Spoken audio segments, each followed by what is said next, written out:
Okay, class, magre-recitation tayo. Ang makasagot, +1. Direct to the card. For sure ako nang magiging top 1 kapag nakasagot ako dyan. Dapat ako ang makasagot niyan, hindi si Samantha. Unang tanong, ano ang card na ginagamit kapag nagwi-withdraw? Ma'am? Ano pa bang card yun? Di face card. Anong face card, ha? ATM card yun. Face card. Wala ka nga nun? Ayusin nyo, ha? Susunod, ano ang kulay na nasa flag natin? Ma'am, ang kulay po ng flag natin ay red at green. Ha? Bakit may green, ha? Di ba po pag masama, red flag, tapos kapag mabait, green flag? Anong pinagsasabi mo? Diyos ko, mga bata ngayon. Ang kulay ng flag natin, red, blue, white, tsaka yellow. Okay, class. Last question na lang to, ha? Ayusin nyo na. Napakadali na lang na to. Ano ang iniinom kapag masakit ang ulo? Ma'am ako, ma'am. Okay, Michael? Yakap, sulat, kiss pa rin po ni Crush. Nay, punta tayo sa mall. Wag muna ngayon, anak, ha? Madami kailangan na tapusin na trabaho si nanay. Sige po, Nay. Palagi nilang busy si nanay. Ako na lang mag-isa lalabas. Diyos ko po, nung oras na! Di ba pala kami kumakain ng anak ko? Anak, anong gusto mong ulam? Nasaan na ako? Hala, si Teddy na dumihan na. Ano yung gumagapang? Anak! Pumunta yun. Mare! Yung anak mo! Oh, Mare! Nasa inyo na naman yung anak ko? Pasensya ka na, ha? Makulit talaga yun. Mare! Patay na yung anak mo! Natagpuan nilang wala ng buhay kasi natuklaw siya ng ahas! Bakit di mo siya binabantayan, ha? Ano? Anak? Hindi. Anak? Ma'am, wag po muna tayo lumapit. Iniimbestigan pa po namin yung bangkay. Anong bawal? Anak ko yun, oh!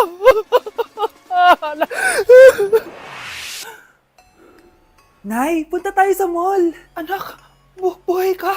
Sige anak, labas tayo. Punta tayo ng mall. Yay! Pumunta kami ng mall. Oh anak, nag-enjoy ka ba sa mall? Opo, Nay. Nag-enjoy talaga ako. Kaso, nagugutom na ako, Nay. Kumain ka na, anak. May tira pang pagkain dyan sa lamesa. May aasikasuhin lang ako trabaho, ha? Sige po, Nay. Ang sarap! Salamat naman at nabuhay ang anak ko. Anak, tapos ka na ba Anak! Anak! Anak! Ayoko mawala ka ulit sa akin! Nay, punta tayo sa mall! Bumalik na naman ako. May sumpa ata tong kwintas na to. Kailangan kitang itapon para tumigil na tong sumpa na to.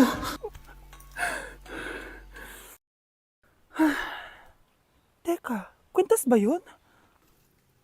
Sino naman nagtapon itong magandang kwintas na to? Sayang. Akin na lang.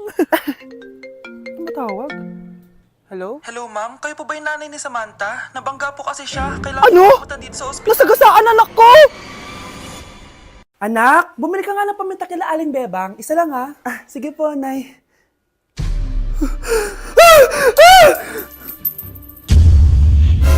Nay! Itapon mo yan! Ikakamatay natin yan eh! Napapano ka ba anak ha? May napanood kasi ako, Nay! Itapon mo yan! Ay na nga ba sinasabi ko eh! Kaka-cellphone mo yan eh! Kung ano-ano pinapanood mo! Ayoko pa mamatay! Diba, baliw na ata to. Nakikiramay po ako sa pagkawala ng asawa niyo. Masakit para sa amin ang pagkawala niya. Kailan pala namin makukuha yung mga ipapamana niya sa amin? Ipaprocess pa po namin yun, ma'am. I-update na lang po namin kayo. Sige po, attorney. Sakit ng pagkawala niya. Nay, tignan mo oh. May medal ako. Oh, ano namang paki ko dyan? Di ka ba proud sa akin? Hindi. At wala akong paki sa'yo. Iniwan ka na ng tatay mo, di ba? Kaya pwede ka nang umalis dito. Bakit ka ba ganyan sa akin, Nay? Huwag mo nga ako matawag-tawag na nanay dyan. Kadiri! Hindi kita anak. Ang nanay mo, wala na. Malandi kasi. Nay, gutom na ako. Ay, gutom na baby ko. Wait lang, mag-order ako ng steak for you, ha? Yay! Steak, my favorite! Ampun lang pala ako. Nasaan na yung totoo ko, nanay?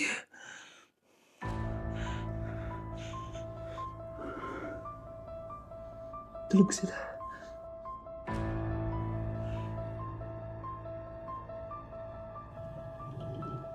Nasaan na yun?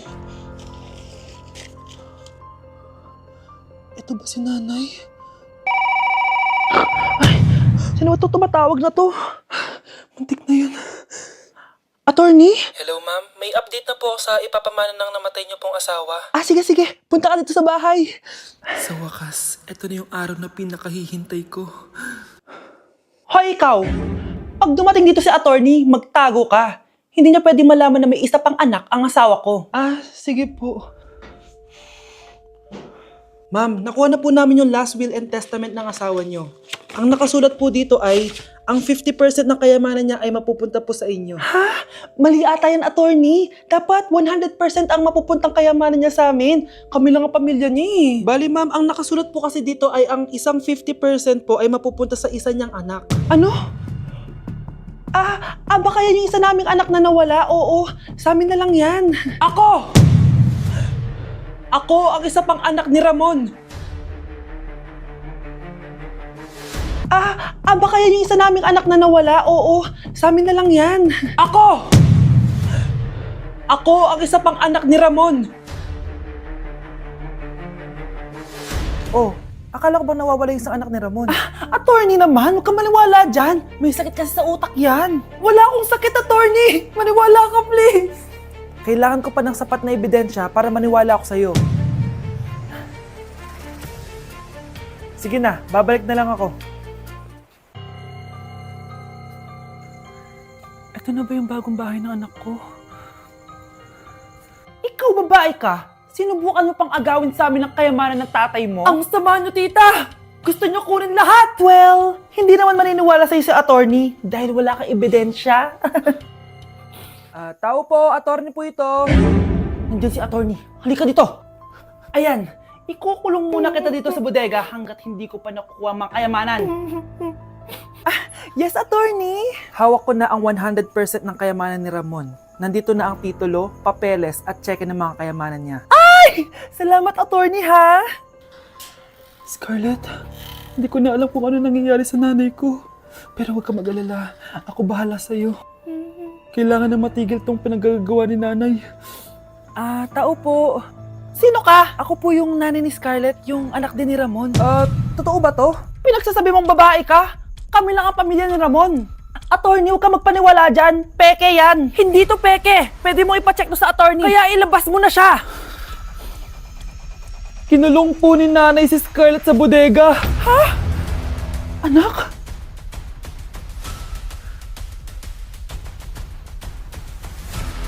Anak? Walang iya talaga yung tita mo. Anak, sorry kung ngayon na ako nagpakita. Pinakulong kasi ako ng babaeng yan. Deserve mo makulong. Ikaw ang ikukulong namin dahil child abuse ang ginagawa mo. Ano? At hindi mo na din makukuha ang 50% ng mana. Hindi pwede! Nay, masaya ako na nandito ka na. At hindi na din tayo maghihirap dahil sa pamana ni tatay. Masaya din ako, anak. Siyempre kasama ka dito sa Manta.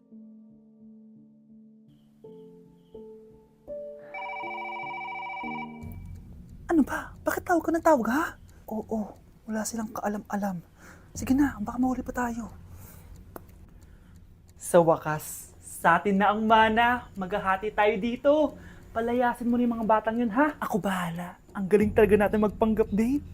Mga anak, aalis na tayo dito sa bahay. Lilipat tayo sa mas malaking bahay. O eto, mga gamit nyo, inimpake ko na. Talaga, Nay? Scarlett, huwag kang maniwala dyan.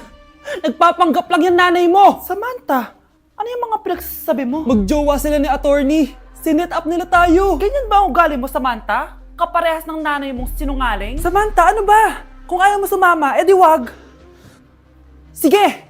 Kung totoong anak mo talaga si Scarlett, saan at kailan mo siya ipinanganak? Ang dali naman yan. Eh di sa Manila. Pinanganak ako sa ibang bansa.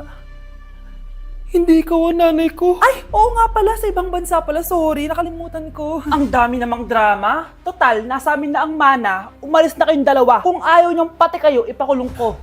Kung meron mang makukulong, kayong dalawa yon. Salamat sa pagtawag, Samantha. Inaaresto kita, attorney, sa kasong panloloko. Palpak ka talaga! Naisahan niyo ako ngayon, ha? Hindi pa ako tapos sa inyo. Talagang sinira mo yung sarili mo, attorney, para sa pera. At ang dami mo na palang naloko. Samantha, huwag na tayong maghiwalay, please. Oo, Scarlett. Dito lang ako palagi sa tabi mo. Kayong dalawa, mag-ingat kayo palagi, ha? Gamitin nyo na maayos sa pamana ng tatay nyo. Salamat po.